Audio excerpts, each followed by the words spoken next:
Assalamualaikum warahmatullahi wabarakatuh. Selamat berjumpa kembali anak-anakku semua dalam pembelajaran online pada kesempatan kali ini. Materi yang akan kita pelajari pada kesempatan kali ini adalah praktek akuntansi manual, khususnya mengelola buku jurnal. Bagaimana ulasan selengkapnya dari materi ini? Segera ikuti tayangan berikut ini.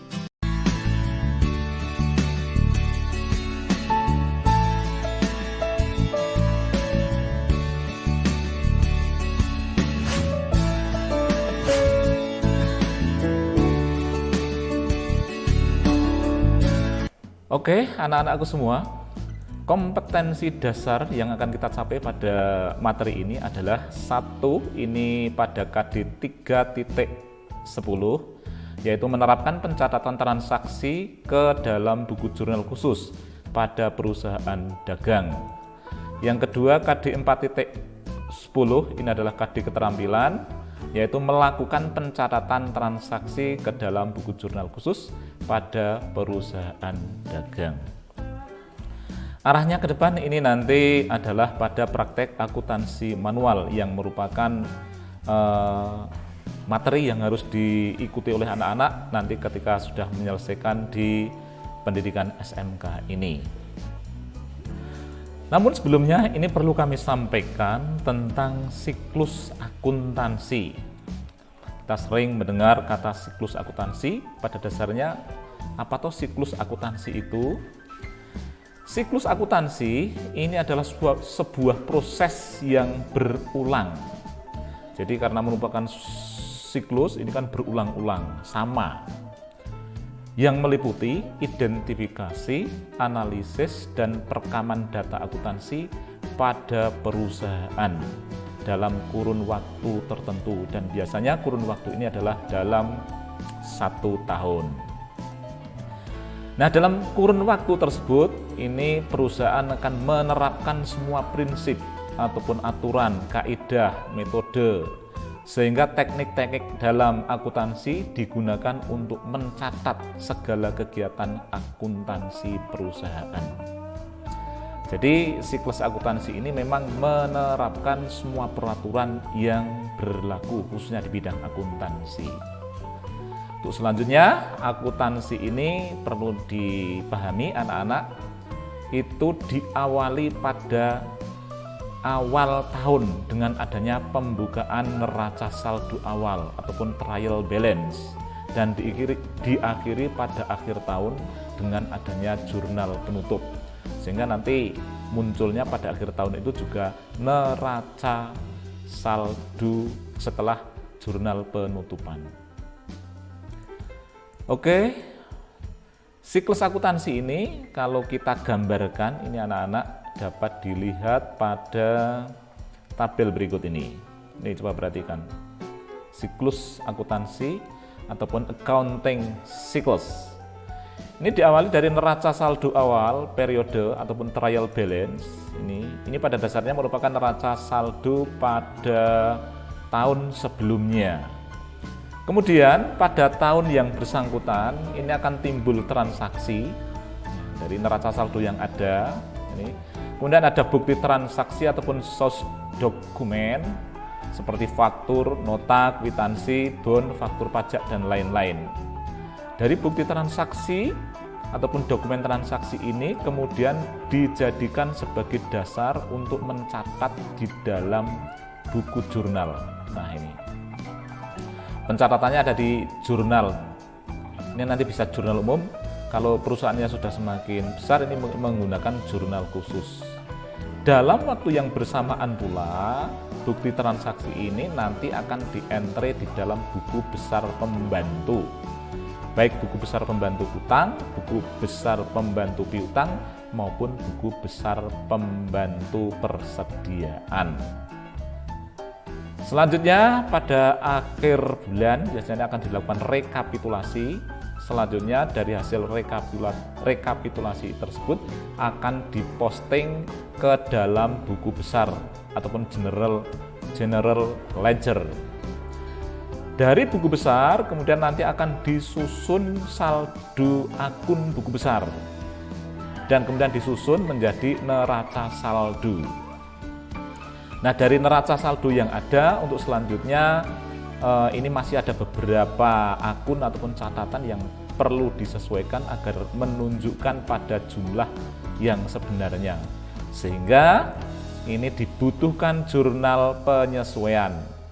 Dari neraca saldo kemudian dilakukan jurnal penyesuaian, selanjutnya akan disusun neraca saldo setelah penyesuaian ataupun adjusting trial balance. Dan ketiga ranah ini biasanya kita menyelesaikannya dengan menggunakan worksheet ataupun neraca lajur. Dari neraca saldo setelah disesuaikan, ini selanjutnya anak-anak, ini akan lari ataupun dapat dilakukan penyusunan laporan keuangan financial statement yang bentuknya bisa laporan laba rugi, laporan perubahan ekuitas, laporan neraca, ataupun laporan arus kas, dan juga ada tambahan satu lagi yaitu catatan atas laporan keuangan. Setelah kita berhasil menyusun laporan keuangan, baru dilakukan jurnal penutup ataupun closing journal, yaitu menutup akun-akun nominal. Setelah dilakukan jurnal penutupan, barulah kita lakukan penyusunan neraca saldo setelah penutupan, closing trial balance. Dan bila memang diperlukan jurnal pembalik, maka dibuatlah jurnal pembalik.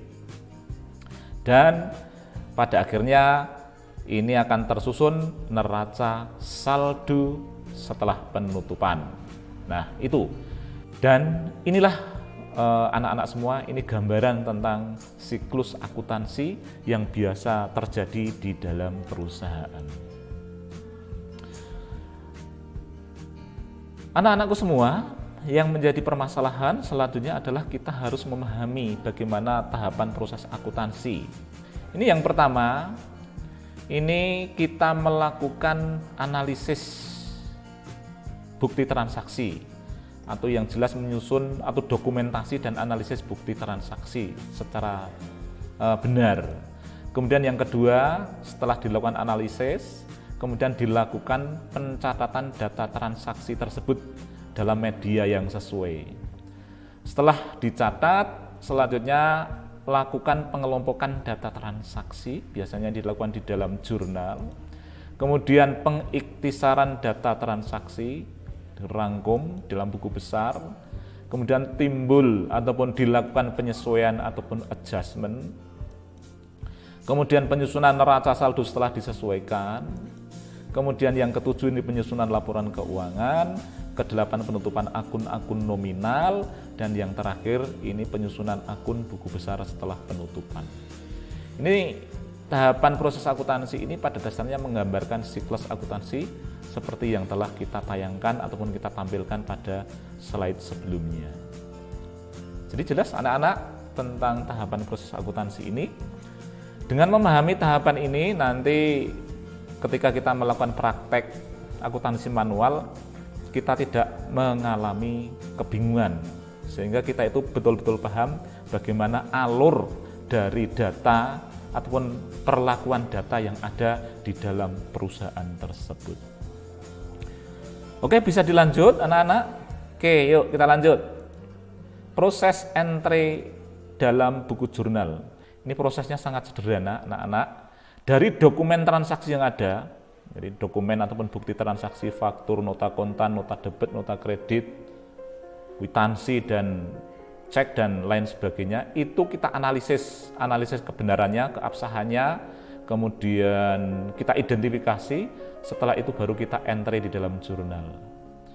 Ada dua, ini ada jurnal umum dan ada jurnal khusus. Itu proses entry yang biasa terjadi di dalam perusahaan. Selanjutnya, analisis dokumen transaksi ini menjadi suatu yang sangat penting, karena dengan melakukan analisis ini kita akan memahami tentang keakuratan dari dokumen transaksi tersebut, sehingga nanti pantas untuk segera di-entry dalam media yang sesuai. Dokumen transaksi ataupun bukti transaksi ini merupakan dasar, jadi dasar untuk pencatatan di dalam buku jurnal.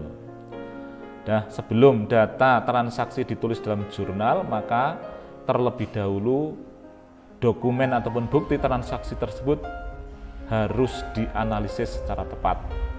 Tujuan analisis ini adalah untuk memastikan kebenaran dan keabsahan dokumen yang ada. Lalu, bagaimana proses analisis dokumen transaksi tersebut? Ini dapat kita perhatikan langkahnya seperti ini. Pertama, tentukan keabsahan bukti fisik dari transaksi. Apakah bukti transaksi itu betul dikeluarkan oleh pihak-pihak yang terkait? Nah, sudah ada tanda tangannya dan sebagainya, ini perlu kita teliti dengan benar. Yang kedua, identifikasi transaksi yang ada. Tentukan kebenaran prosedur transaksi, apakah prosedurnya itu sudah betul atau belum. Kemudian yang ketiga, tentukan kebenaran nominal antara catatan dengan real. Misalnya catatannya 2.500.000, apakah betul realnya juga sejumlah 2.500.000? Nah, ini perlu kita teliti. Kemudian yang keempat, tentukan akun-akun buku besar yang berpengaruh. Akun apa yang berpengaruh dari transaksi yang ada? Itu adalah analisis dari dokumen transaksi. Jelas anak-anak dari paparan sederhana ini? Jadi mudah-mudahan nanti ini bisa menimbulkan menambah sedikit gambaran untuk pengelolaan buku jurnal dalam praktek akuntansi manual ini. Tidak kalah pentingnya, ini anak-anak yang sering lupa tentang konsep debit dan kredit. Ini ada 5 rekening pokok: harta, utang, modal, pendapatan, dan beban. Dalam perusahaan itu underannya hanya 5 hal ini. Harta ini akan dicatat di debit apabila bertambah, dan jika berkurang catat kredit. Utang sebaliknya, utang dan modal itu sebaliknya. Utang itu ketika bertambah dicatat di sebelah kredit, demikian juga dengan halnya modal. Karena sesuai dengan konsep dasar akuntansi, persamaan dasar akuntansi, harta sama dengan utang dan modal. Ini termasuk akun-akun real. Kemudian akun nominal yang pendapatan dan beban ini, ketika pendapatan itu bertambah catat di sebelah kredit, dan yang terakhir ketika beban itu bertambah catat di sebelah debit. Ini konsep debit dan kredit dalam akuntansi. Bisa dilanjutkan.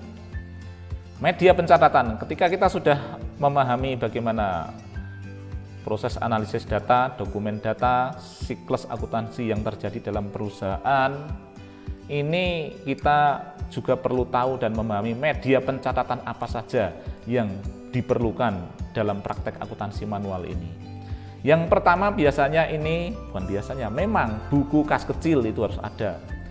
Karena kita tahu ada kas kecil, ada kas besar, biasanya ada di tangan ataupun di perusahaan. Buku kas kecil ini adalah buku yang digunakan untuk mencatat pengeluaran-pengeluaran yang sifatnya kecil di dalam perusahaan, nominalnya kecil. Kemudian ada buku jurnal pembelian, ini khusus untuk mencatat pembelian barang dagangan secara kredit. Kemudian jurnal pengeluaran kas untuk mencatat kas keluar yang terjadi selama periode tertentu. Buku jurnal penjualan untuk mencatat penjualan secara kredit. Kemudian buku jurnal penerimaan kas untuk mencatat penerimaan kas, dan buku besar pembantu. Ada satu lagi, yaitu yang tidak bisa dicatat di dalam jurnal khusus ini adalah buku jurnal umum. Buku besar pembantu ini ada 3. Buku besar pembantu biasanya piutang, utang, dan buku besar pembantu persediaan. Ini merupakan rincian dari saldo akun yang ada di neraca saldo perusahaan. Ini anak-anak ada minimal 7 media yang harus kita siapkan dalam pengelolaan praktek akuntansi manual, dan nanti kita akan bedah satu persatu. Tapi untuk kesempatan kali ini kita akan membahas teknik secara umum saja. Nanti dalam kesempatan selanjutnya kita akan mencoba untuk mengupas satu persatu dari pencatatan yang diperlukan dalam buku jurnal ini. Oke, kita lanjut proses entry data. Nah, ini proses entry data.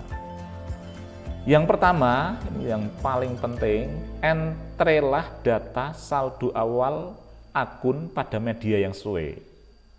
Saldo awal akun, misalnya ada neraca saldo, di dalam neraca dalam informasi perusahaan itu, kita entry terlebih dahulu. Kemudian entrelah data saldo awal akun kas kecil pada buku kas kecil. Ini biasanya sering dilupakan.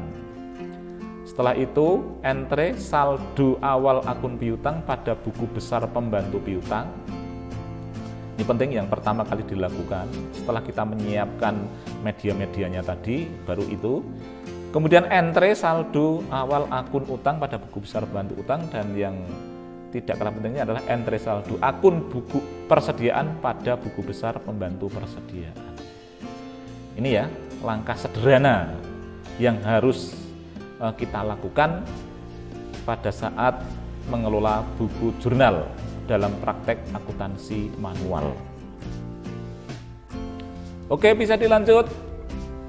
Kita pahami yang pertama, buku kas kecil. Nah, itu ada proses buku kas kecil itu seperti apa formatnya. Ini formatnya seperti ini anak-anak.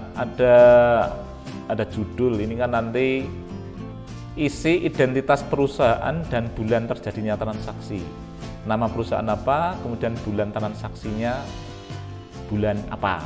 Catat, jangan sampai lupa. Selanjutnya ini ada kolom yang pertama paling kiri, itu isi tanggal transaksi secara kronologis. Dan yang paling penting ini, isi yang bagian pertama ini, isi dengan nominal saldo kas kecil dari neraca saldo awal. Misalnya Desember tanggal 1, keterangannya adalah saldo awal, ini ada penerimaan di sini di dalam buku kas kecil. Nah, kas kecilnya berapa? Nah, selanjutnya pada kolom keterangan ini isilah dengan nama ataupun jenis pengeluaran kas kecil. Misalnya untuk membeli perlengkapan, membayar perjalanan dinas ataupun seperti apa. Sesuai dengan yang dikeluarkan perusahaan dalam bulan yang bersangkutan. Kemudian di kolom pengeluaran ini isi dengan nominal. Nah, nominal pengeluaran yang ditulis dari keterangan ini nominalnya berapa? Kita isi di sini. Kemudian selanjutnya ini ada 2 kolom pada rekening yang didebit. Ini isilah dengan nama akun yang sering dibiayai ataupun sering muncul dalam pengeluaran kas kecil. Misalnya biasanya pengeluaran kas kecil itu untuk beli perlengkapan ya tulis di sini perlengkapan. Kalau perjalanan dinas ya perjalanan dinas. Ini pokoknya yang sering muncul di sini ditulis di akun sendiri ini, di kolom tersendiri. Kemudian untuk akun-akun yang tidak ataupun jarang sekali muncul, ini bisa diisi di kolom serba-serbi ini. Baru dan yang terakhir ini adalah kolom jumlah, yaitu diisi dengan nominal akun yang dibiayai oleh kas kecil perusahaan. Bagaimana? Mengalami kebingungan ataupun jelas? Jelas ya? Nanti apabila kurang jelas, anak-anak bisa berkomunikasi ataupun bisa memberikan komentar pada kolom yang ada di bawah ini untuk melakukan diskusi. Ini media yang pertama, buku kas kecil beserta bagian-bagiannya yang ada dalam praktek akuntansi manual. Kemudian yang kedua, ini yang perlu di-entry setelah buku kas kecil, entrelah nih, kas kecil ini contohnya seperti ini. Nah, entrylah seperti ini. Di dalam trial balance, bisa memberikan contoh pada UD Mitra ini, kas kecil di sana saldonya adalah 10 juta karena dalam ribuan rupiah. Maka dalam buku kas kecil ini Desember 1 saldo awal 10 juta. Nah, 10 juta yang ada di sini dicatat di sini, di bagian penerimaan dalam buku kas kecil. Jangan lupa ini nama perusahaan, bulannya juga harus ditulis. Contoh yang kedua, setelah kas kecil ini ada saldo piutang dagang. Ini di dalam informasi perusahaan, di dalam lembar soal disebutkan daftar saldo piutang dagang. Ini ada nama customer-nya, kemudian buktinya, tanggalnya, dan sebagainya. Nah, ini nanti akan kita entry di dalam buku besar pembantu piutang sesuai dengan namanya.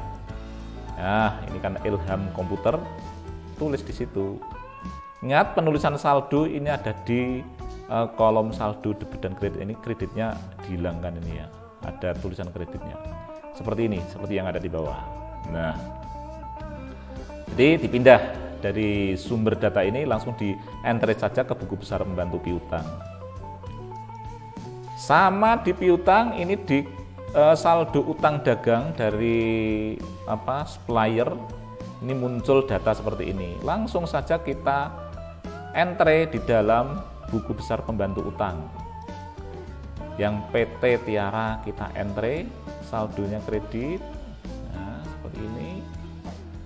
Saldo utang itu kredit ya, kalau piutang saldonya debit. Dan yang terakhir ini ada persediaan barang dagangan. Data persediaan ada 2 jenis barang dagangan, maka yang kita butuhkan juga ada 2 kartu persediaan. Ada Portage M300 dan Satelits. Dan semuanya data yang ada dari saldo awal kita masukkan di ini Desember saldo ini. Ini kan saldo. Saldo ya. Sama yang kedua pun dari satelit M330 ini akan di-enter di sana ini. Persediaan ini saldo persediaan ada jumlah unitnya 16, kemudian harganya adalah 12,5 juta. Ini kan dalam ribuan. Ini dalam ribuan. Sebenarnya ada 200 juta rupiah. Oke, ini paparan sederhana tentang bagaimana kita melakukan persiapan untuk praktek akuntansi manual. Langkah sederhana saja. Nanti anak-anak bisa mengembangkan sendiri sesuai dengan kebutuhan. Dan apabila terdapat beberapa hal yang memang perlu kita diskusikan, dapat kita diskusikan dalam kolom komentar. Anak-anak juga bisa melakukan request bagaimana harus yang perlu kita bahas agar kita nanti praktek akuntansi manual ini pada perusahaan dagang ini nanti kita betul-betul paham. Demikian anak-anak yang dapat kami sampaikan untuk pertemuan kali ini. Mudah-mudahan dapat menambah sedikit informasi untuk meningkatkan pemahaman kita dalam praktek akuntansi manual. Kita bertemu kembali di lain kesempatan dalam keadaan ataupun kondisi yang lebih baik. Selamat belajar. Billahi taufik wal hidayah. Assalamualaikum warahmatullahi wabarakatuh.